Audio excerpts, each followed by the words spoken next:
అంజలి కూడా ఫస్ట్ భర్త కూతురు తిను, సెకండ్ భర్త కూతురు చిన్నమ్మాయిని మంచిగా చూసుకొని పెద్దమ్మాయిని మంచిగా చూడకపోవడం, ఆ తర్వాత అనేక సార్లు అబ్యూజ్మెంట్ చేయడం, అడ్వకర్లతో వార్తలు పెట్టడం, ఇవన్నీ కూడా తరచూ చేసేది అంటూ ఫ్రెండ్స్ అందరు కూడా చెప్తున్నారు. అదే కాక శివతో అమ్మాయి రిలేషన్షిప్ ఉన్నప్పుడు వాళ్ళ మదర్ ఫస్ట్ యాక్సెప్ట్ చేసింది, వీళ్ళు కూడా లివింగ్ రిలేషన్షిప్లో ఇంట్లోనే ఉన్నారు, వాళ్ళ మదర్ కూడా పెళ్లికి ఒప్పుకుంది. ఆ తర్వాత శివాని డబ్బుల కోసం బ్లాక్మెయిల్ చేయాలనుకుంటుంది. అదే మీరు చెప్పిన వాటిలో చాలా విషయాలు నేను కూడా కవర్ చేశాను, దాదాపుగా అవే చెప్పాను.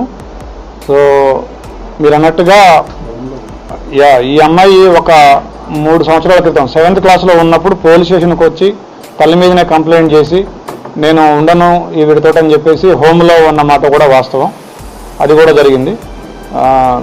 ఈ అమ్మాయి మా ఇంట్రాగేషన్లో కూడా దాదాపుగా మీరు చెప్పిన పాయింట్లన్నింటినీ కూడా ఏకీభవిస్తూ ఈ అమ్మాయి చెప్పిన పాయింట్లు నన్ను ఎక్కువగా కొడుతూ ఉండేది అనేది, నన్ను ప్రేమగా చూసుకోలేదని నాకు అనిపించిందని కూడా అమ్మాయి చెప్పడం జరిగింది.